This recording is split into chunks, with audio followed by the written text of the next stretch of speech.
Saúdo a todos com a paz do Senhor. Vamos com nosso propósito, 150 salmos em 150 dias. Neste desafio, hoje vamos meditar um pouco no Salmo 66. Não perca, logo após a leitura do Salmo, uma reflexão. Deus tem uma palavra para o seu coração. Ao músico-chefe, canção ou salmo. Fazei um barulho alegre a Deus, vós, todas as terras. Cantai a honra do seu nome. Fazei seus louvores gloriosos. Dizei a Deus, quão terrível és tu em tuas obras. Através da grandeza do teu poder, teus inimigos se submeteram a ti. Toda a terra te adorará e cantará a ti, cantarão ao teu nome, Selá. Vinde e vede as obras de Deus. Ela é terrível, ele é terrível em seus feitos aos filhos dos homens. Ele transformou o mar em terra seca. Atravessaram a inundação a pé.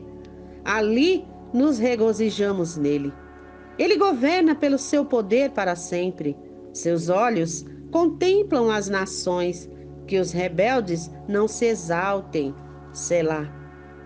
Ó, bendizei nosso Deus, vós, povos, e fazei a voz do seu louvor ser ouvida, que sustenta nossa alma em vida e não faz com que nossos pés sejam abalados.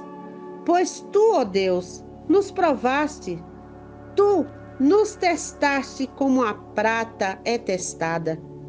Tu nos trouxeste para dentro da rede, puseste aflição sobre os nossos lombos, fizeste com que os homens cavalgassem sobre as nossas cabeças.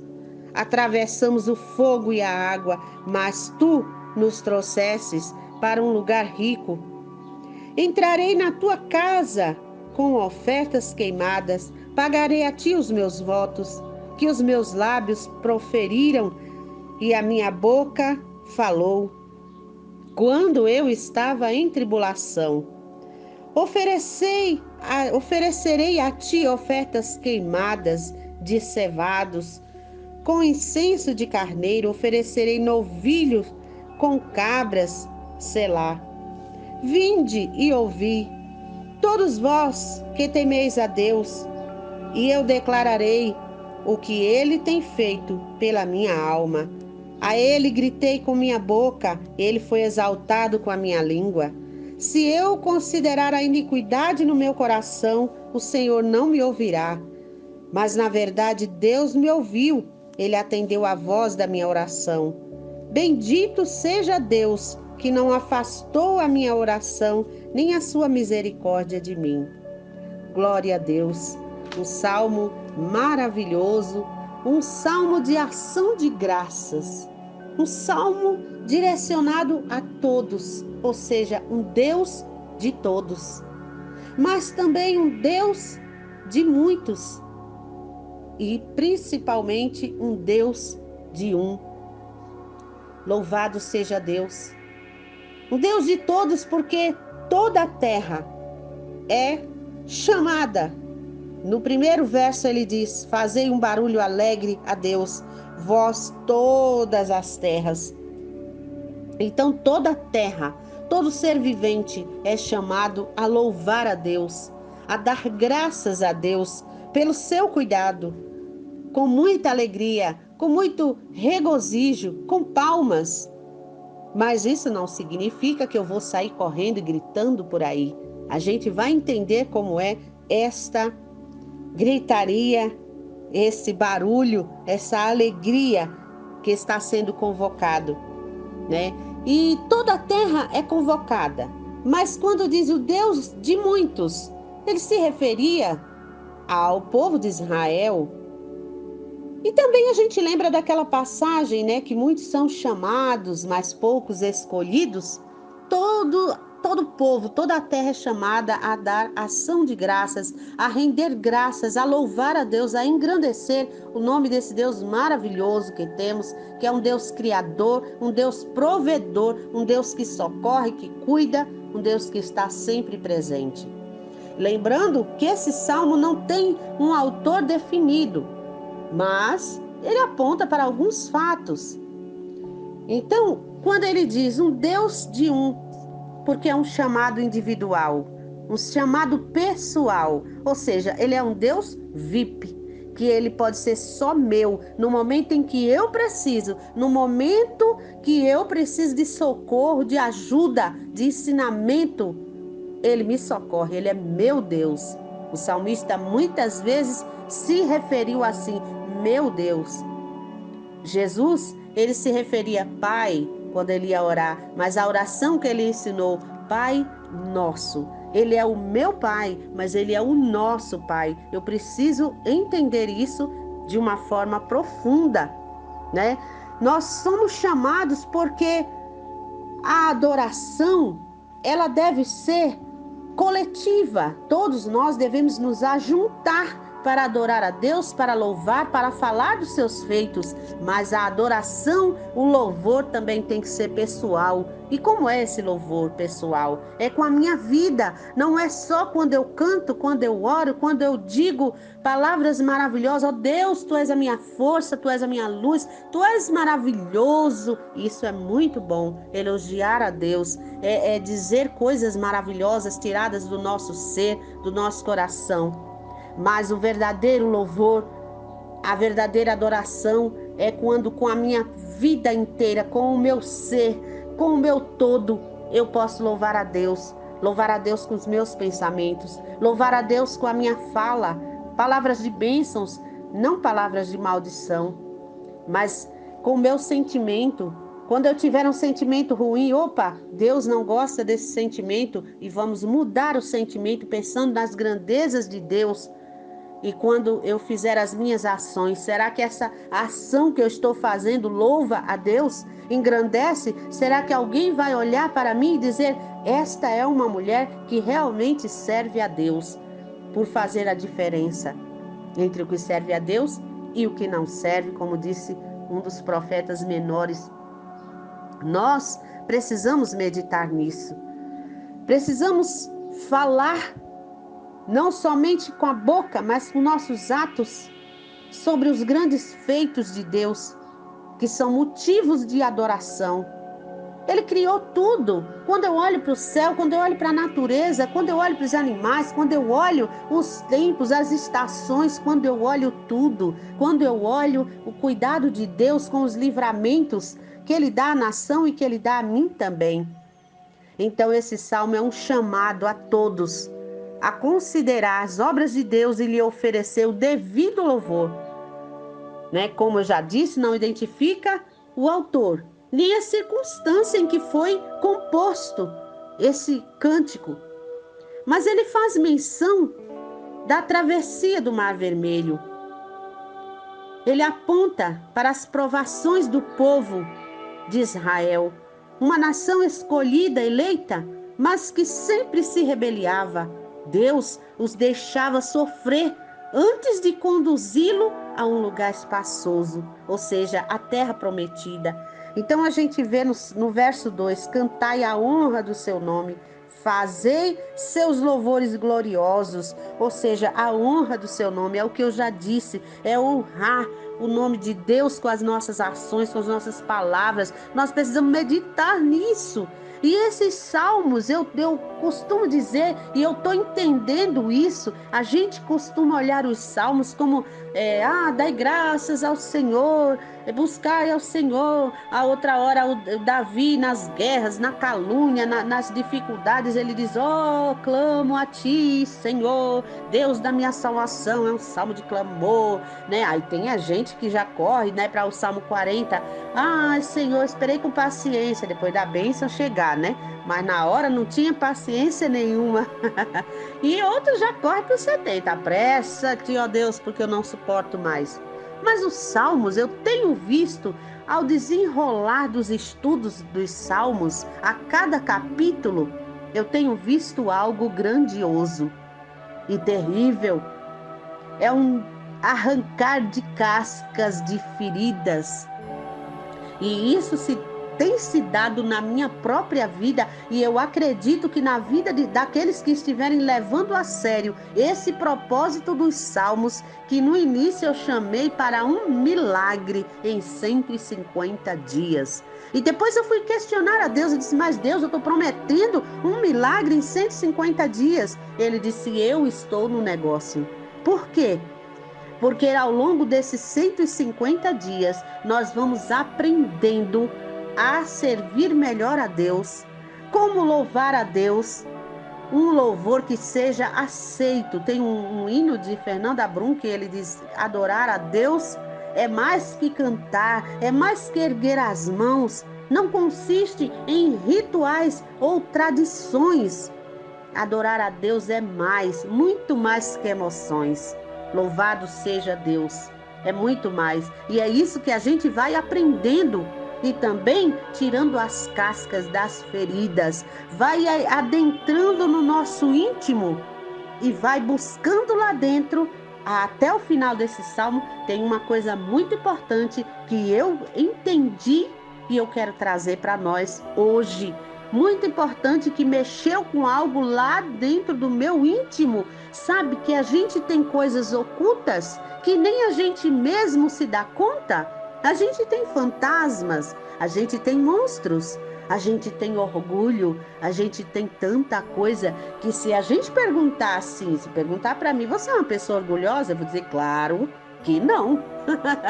Claro que não. Eu não sou, mas olha que cada um de nós tem um monstro lá dentro, se não vários monstros, e que os salmos vai trazendo para que a gente venha trazer à tona. A ferida só pode ser curada quando colocada remédio, e tem ferida tão profunda que tem que arrancar a casca para poder o remédio penetrar e fazer efeito. Louvado seja Deus. E aí ele diz, dizei a Deus quão terríveis é as tuas obras.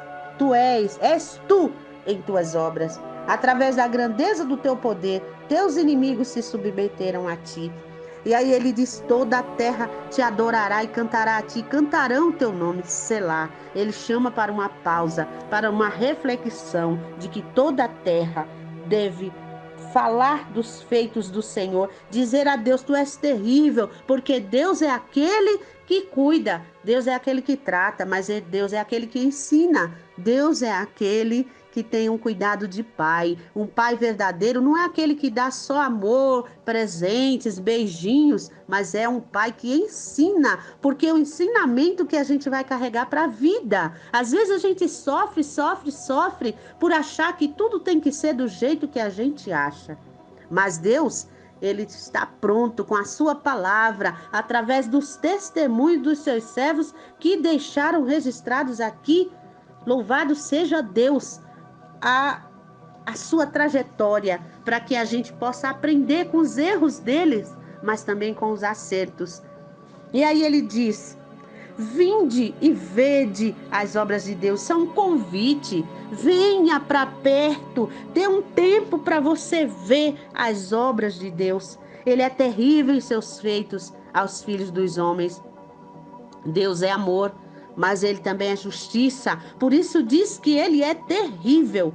Ele transformou o mar em terra seca, atravessaram a inundação a pé, ali nos regozijamos nele, porque ele conduziu o povo e através de Moisés, o seu servo, quando estavam sendo perseguidos por homens de Faraó, o seu grande exército, Faraó e o seu grande exército, Deus disse para Moisés, o que tens na mão? E ele disse, eu tenho um cajado. O cajado é para ensinar, o cajado é para conduzir, o cajado é para trazer para perto. Sabe aquela curvatura que tem onde pega? Ali dizem os historiadores, para puxar a ovelha quando ela vai se desgarrando ou quando está caindo num buraco. Então, Deus disse para ele para tocar as águas, né? E ali o mar se abriu. Então, muitas vezes, Deus, ele quer abrir o mar diante de nós, mas ele precisa de uma ação nossa. Ele precisa que nós estejamos atentos à sua ordem para fazer do jeito que ele nos convocar a fazer. E assim o milagre acontece. Ele governa, no verso 7, pelo seu poder para sempre. Seus olhos contemplam as nações e que os rebeldes não se exaltem. Selá. Mais uma pausa para a reflexão. Porque ele governa pelo seu poder e os seus olhos contemplam as nações. Precisamos entender que Deus não é um criador que criou a humanidade, criou toda a terra, todo o universo e largou lá a própria sorte. Mas ele cuida, ele vê cada um, ele vê a multidão inteira, mas ele vê também cada um. A prova disso é que ele deixou cada um marcado individualmente. Além do nosso DNA, que é único, individual, a gente tem também a nossa digital, porque são quase 8 bilhões de habitantes na Terra, mas ninguém tem uma digital igual ao outro. Tanto é que na nossa identidade colocamos a digital para que a gente seja reconhecido em qualquer circunstância da nação ou de qualquer outra nação onde a gente for, seremos reconhecidos pela nossa digital. E ainda dizem mais historiadores que a nossa íris também, que é uma coisa que tem lá dentro do olho, é reconhecida porque é individual. Então Deus, ele foi maravilhoso na sua obra. Ele criou toda a criação, mas ele criou o homem à sua imagem e semelhança, indivíduos. Ele criou nos seres coletivos para viver em comunidade, para viver em sociedades, para sermos aprendizados um com o outro, para termos aprendizados um com o outro, que os erros dos outros não sirvam para a gente ficar prostrado, murmurando, resmungando, apontando, julgando, mas que sirva para a gente aprender, para não fazer igual e, se puder, ajudar aquela pessoa. Eu tenho ouvido e ouço há muito tempo, a gente que anda na igreja, ou sempre a gente ouve essa frase: não olhe para os lados, olhe somente para Jesus, ou olhe somente para Deus. Deus é perfeito. E eu faço os questionamentos, sim. Eu digo: Deus, como que a gente vai olhar se até a gente que está dentro, que está com a palavra na mão, é difícil? Imagine ao que não está. Mas hoje eu vim a entender que é exatamente isso.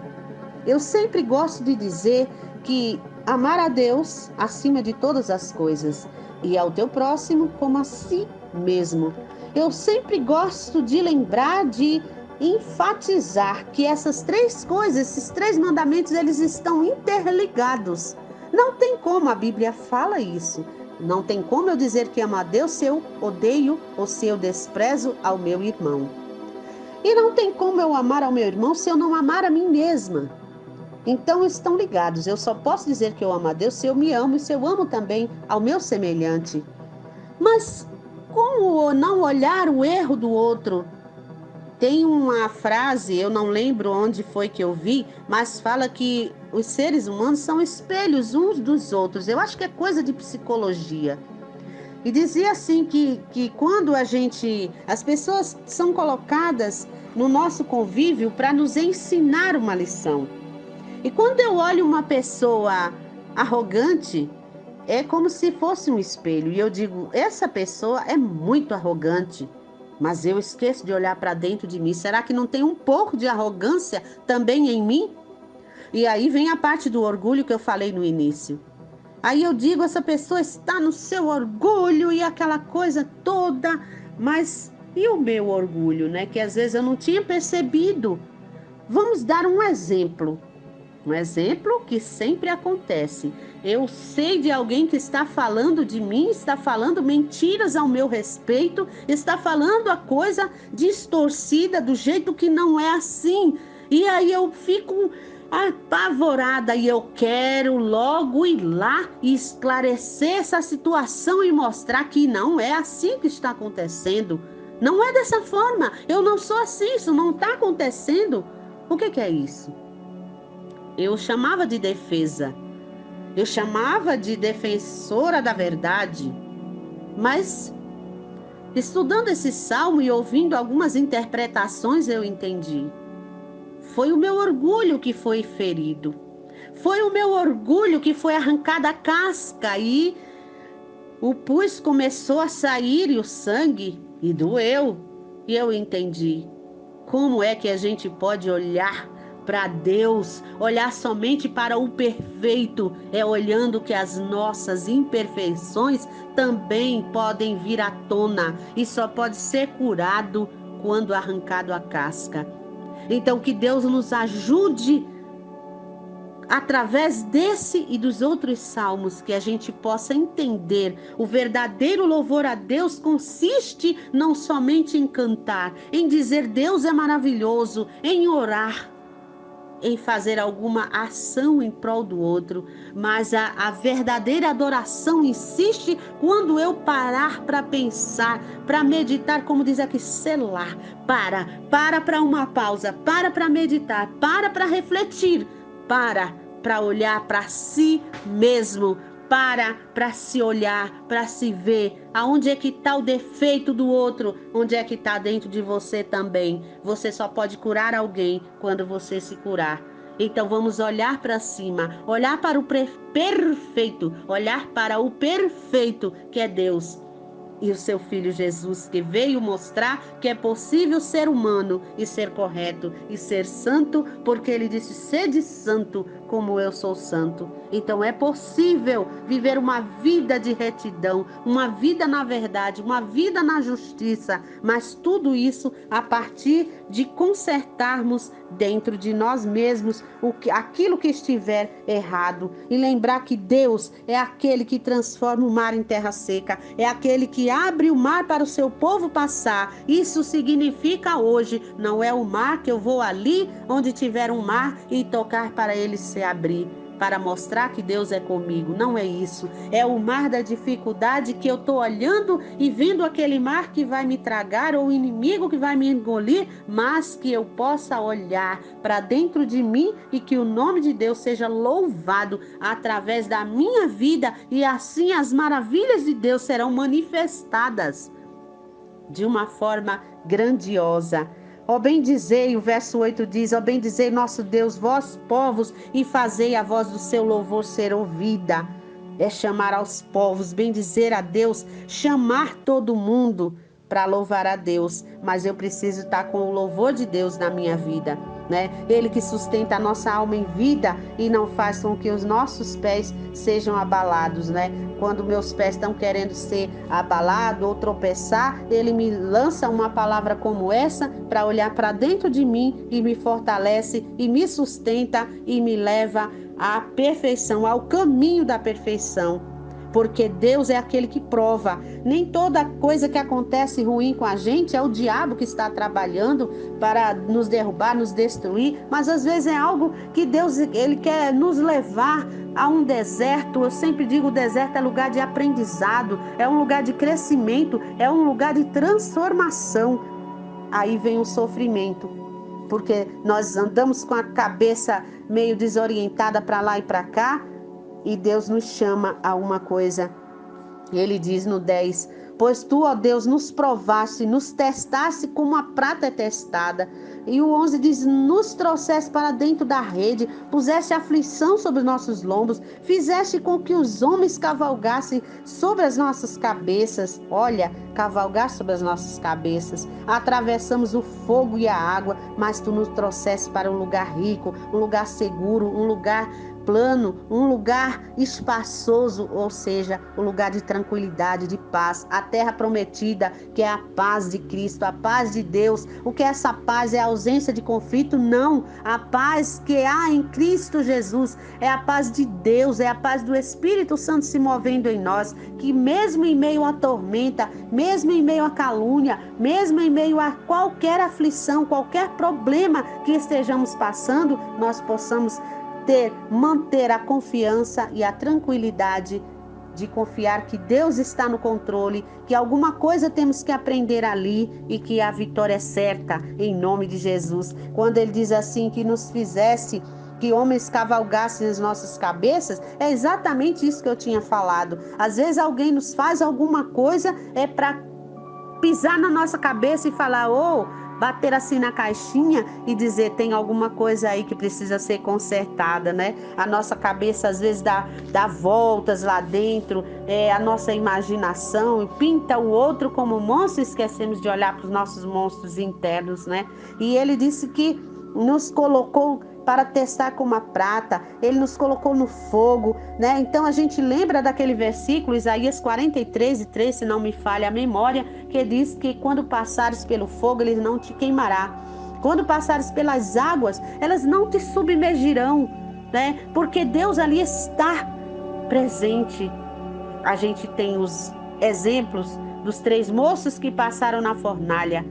Eles não foram queimados, nada neles foi danificado. E eles saíram ali com a sua fé fortalecida, sabendo que vale a pena confiar nesse Deus maravilhoso. E aí ele diz no 3: entrarei na tua casa com ofertas queimadas. E ele diz que os meus lábios, pagarei os votos que os meus lábios proferiram. Porque quando a gente está na prova, na luta, sofrendo, a gente promete tanta coisa e depois acaba esquecendo.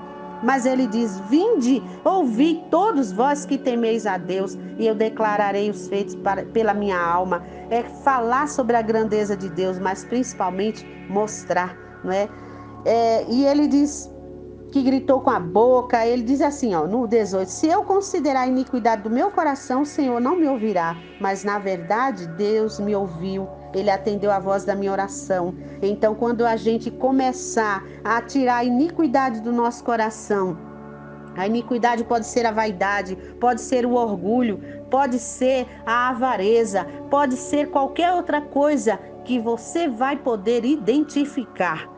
Quando a gente arrancar disso e nos humilhar diante de Deus, ele disse: se o seu povo que se chama, se o meu povo que se chama pelo meu nome se humilhar e orar e se converter dos seus maus caminhos, me buscar com todo o coração, eu do céu ouvirei, sararei a sua terra, né? Então Deus, ele vai fazer uma grande obra a partir do momento que nós nos humilharmos e principalmente reconhecer, porque não adianta a gente ficar escondendo os monstros dentro de nós sem querer admitir. Primeiro a gente precisa admitir que tem, que é desse jeito, que está assim e que precisa do cuidado de Deus, precisa da transformação, precisa da mudança para que Deus abra o mar e a gente consiga vencer. E ele encerra o 20 dizendo: bendito seja Deus que não afastou a minha oração, nem a sua misericórdia de mim. Então a misericórdia de Deus está sobre nós. Com certeza ele tem coisas grandes para fazer em nossas vidas.